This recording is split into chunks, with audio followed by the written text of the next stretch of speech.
Flash card method. कितने लोग flash card बनाते हैं? मैंने वीडियो भी डाला था।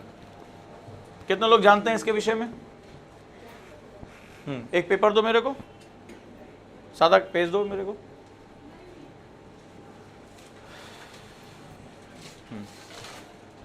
ये तुम्हारा सबसे इंपॉर्टेंट सेगमेंट है, सबसे इंपॉर्टेंट सेगमेंट है। फ्लैश कार्ड में तुम्हें कुछ सादे पेज लेने पड़ेंगे, थोड़े से कड़े हों, अगर चार्ट मेथड हो, उनको ताश के पत्तों के बराबर तुम्हें उसको फाड़ लेना है। ठीक है, ये रिवीजन का सबसे गोल्डन मेथड है जो इंटरनेशनली एक्लेम्ड किया जाता है, खासतौर पे जिनको बोलने की समस्या है, जो खुल के बात नहीं कर सकते, डिबेट पे, इंटरव्यू के लिए ये बहुत बढ़िया मेथड माना जाता है। अब आपने क्या किया, इनको ताश के पत्तों के बराबर इनको फाड़ लिया। ठीक है, सिंपली करना क्या है, एक आपका टारगेट होना चाहिए 4 to 5, ये आपका हिस्सा है। इसके एक हिस्से पे आपको बेसिकली पॉइंट्स लिखने, जैसे सपोज दैट मैंने अभी तुमसे, पेन देना बेटा जरा मेरे को, एक तरफ मैंने लिख लिया, एक तरफ राइटिंग स्किल,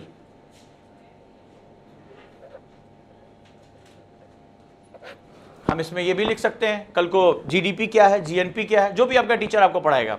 ये मैंने लिख लिया राइटिंग स्किल। दूसरे साइड थोड़ा इससे बड़ा फाड़ना, दूसरा साइड जो है राइटिंग स्किल में मेरे टीचर ने मुझसे क्या क्या कहा आज। पहला, राइटिंग स्किल कैसी होनी चाहिए? स्ट्रक्चर्ड। दूसरा क्या होना चाहिए? Interdisciplinary, multi dimensional. और कैसा होना चाहिए? Thought mapping, interdisciplinary, speed reading, speed writing होनी चाहिए। कंटिंजेंसी, मैंने शुरुआत किया था कंटिंजेंसी राइटिंग। अब मैंने क्या किया, अभी आप लोग भूल रहे हो क्लास में, मैंने जो इंपॉर्टेंट पॉइंट्स थे, जो क्रक्स, जो मैं भूलता हूं, उसको मैंने बहुत छोटे छोटे पॉइंट्स में इसके पीछे लिख लिया। पर डे मेरे टीचर मुझे कुछ नया पढ़ाते जा रहे हैं, कुछ भी पढ़ा रहे हैं, सपोज दैट उन्होंने XYZ चीज़ों के बारे में पढ़ाया, हिस्ट्री, ज्योग्राफी, XYZ। एक तरफ आपने टाइटल लिखा और दूसरी तरफ आपने उसके महीन पॉइंट्स लिख लिए, जेब के अंदर है। ठीक है, मैंने गड्डी बना ली इस तरह, अपने साथ लेके चल रहा हूँ, मैं चलता जा रहा हूँ, मैं कहीं बैठा हूँ, मैं ट्रेन में हूँ, मैं बस में हूँ, सिंपली मैंने उठाया राइटिंग स्किल क्या होती है। मैंने आंख बंद किया और रिवीजन किया कि भाई पहला पॉइंट मेरा क्या था, मल्टी डायमेंशनल राइटिंग, दूसरा मेरा स्ट्रक्चर राइटिंग, तीसरा ये था, इसके सब पॉइंट सर ने ये बताए। मैंने पलटा, मैं देखा ओहो स्पीड राइटिंग तो मेरा छूट गया था, स्पीड राइटिंग तो मेरा छूट गया था। आपने तुरंत के तुरंत क्या किया, उसको रिवीजन कर लिया, या पेन उठाया और उसको स्टार मार्क कर लिया, क्योंकि जो फर्स्ट रीडिंग के बाद दिमाग से निकलता है तो महसूस करके देखना वो दिमाग में नहीं जाता है। जो पहली बार भूलता है वो भूलता ही रहता है। एग्जाम में इसका क्या महत्व है जरा समझो। एग्जाम में जब आप आंसर राइटिंग करने जाओगे तो आपको 3000 वर्ड 2 घंटे 70 मिनट में लिखना है, यानी एक आंसर पढ़ने, समझने, उत्तर देने के लिए 7 मिनट का समय मिलता है, 7 मिनट्स ओनली। ये बहुत कम समय, बहुत कम समय है एक उत्तर लिखने की यूपीएससी का। उसमें क्या होता है, आप जब लिखने बैठोगे एग्जाम में तो आप खुद के बहुत बड़े दुश्मन बन जाओगे।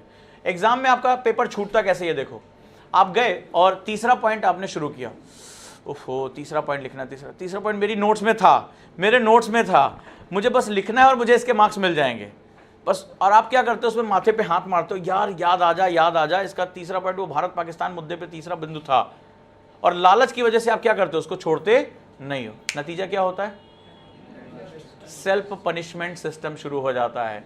अगले क्वेश्चन से तुम्हारा 1 मिनट निकल गया कि नहीं निकल गया, खेल खत्म, पैसा हजम, और अंत में आप कम से कम अपने आप को मारने का सामान तैयार कर लेते हो। और वहां पर क्या होना चाहिए, वहां पे हाथ दिमाग एक साथ चलते रहना, एक साथ चलना चाहिए बहुत तेजी से।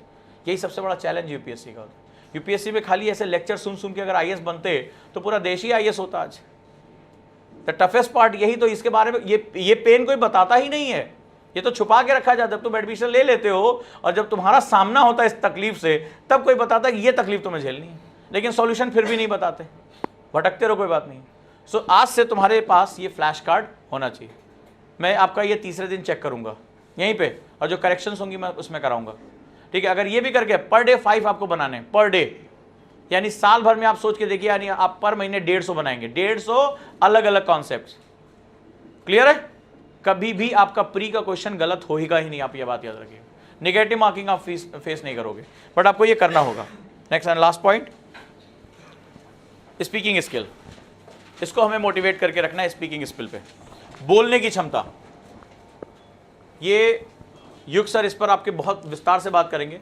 फर्स्ट, क्लियर, स्पष्ट रूप से बात करें।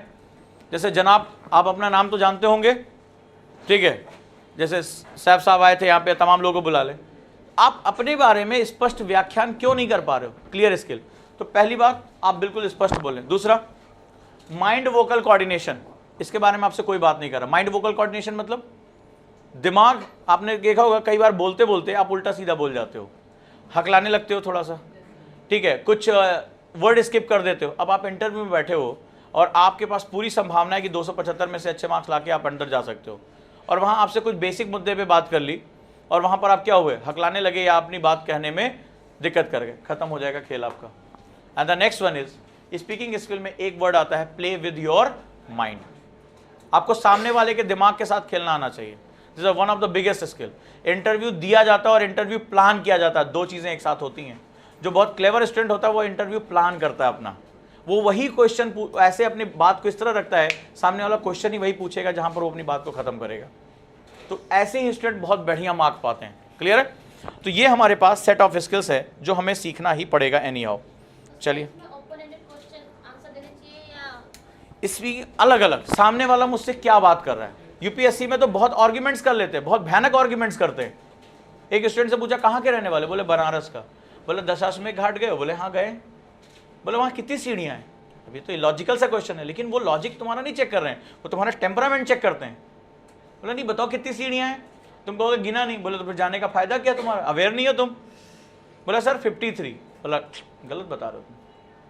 अब बोर्ड सामने बैठा है, वो कह रहा है तुम गलत बता रहे हो, तो लड़ोगे तो है नहीं उससे। उसने कहा सब हम गए थे तो 52 सीढ़ियाँ थी, तुम गलत बता रहे हो, 52 सीढ़ियाँ हैं।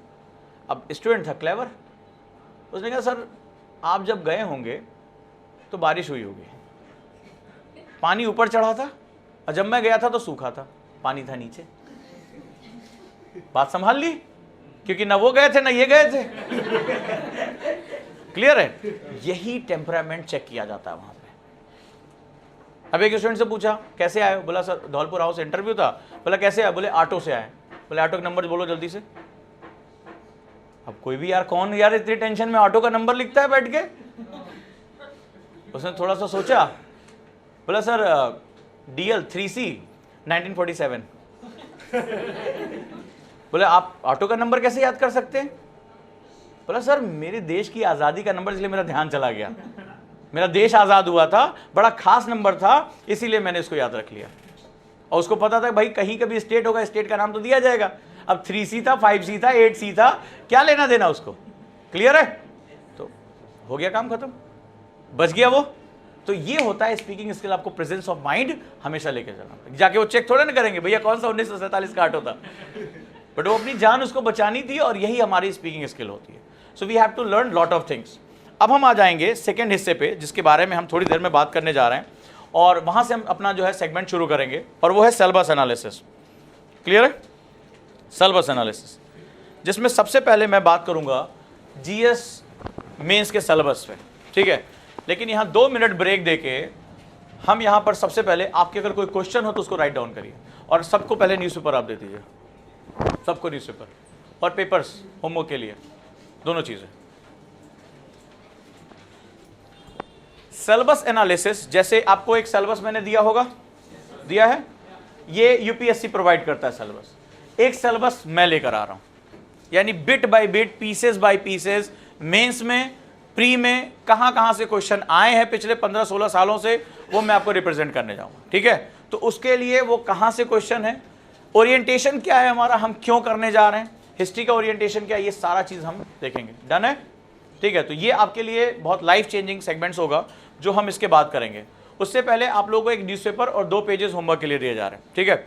आपका रिसेस शुरू होने जा रहा है, यानी आपका ब्रेक है, आप हॉस्टल जाएंगे, लंच करेंगे अपना, ठीक है। और लंच करने के बाद आपको जो न्यूज़पेपर दिया गया है उसमें जो इंपॉर्टेंट पॉइंट्स हैं उसको आपको उस पेपर के अंदर लिखना है। क्लियर? पहला। दूसरा, लिखने के तरीके आप तय करेंगे। आप मुझे बड़ी बड़ी बातें लिख के देते हैं, या आप उसको मुझे फ्लो चार्ट में या थॉट मैपिंग में करके देते हैं, इट्स अप टू यू। 3 दिन तक आपको ये होमवर्क जमा करना पड़ेगा। जो बेस्ट ट्रेनिंग ऑफिसर होगा उसको हमारी तरफ से सर्टिफिकेट और अवार्ड दिया जाएगा। क्लियर है? और ये इसको लिए बिना वापस कोई नहीं आएगा। अगर आप सोच रहे हैं घर जाके एक लंबी नींद लेंगे, सो बी केयरफुल अबाउट दैट। आपको ये आते समय 4:30 बजे आपके जो नेक्स्ट सेशन शुरू होगा वो 4:30 बजे आपको इसको सबमिट करना है। न्यूज़पेपर डिस्ट्रीब्यूट हो गया? न्यूज़पेपर और पेपर दोनों हमारी तरफ से आपको मिलेगा। इसके बाद मैं डिस्कस करूंगा वो जो मैंने फ्लो चार्ट दिया है। अब मैंने जो फ्लो चार्ट दिया है इस न्यूज़पेपर का आपको इस्तेमाल कैसे करना है ये देखिए। इस फ्लो चार्ट की आपको स्टडी करनी है और इस फ्लो चार्ट में न्यूज़पेपर में आज जो भी इससे रिलेटेड कोई इशू आया है, ठीक है, जो रिलेटेड इशू आया है उसको आपको नोट्स फॉर्मेट में लेकर आना है, पहला। दूसरा, जो अभी तक मैंने डिस्कशन किया है क्या बिना उसको देखे आप नोट्स फॉर्मेट में उसको ला सकते हैं या नहीं ला सकते हैं, ये दूसरा काम रहेगा। क्लियर है?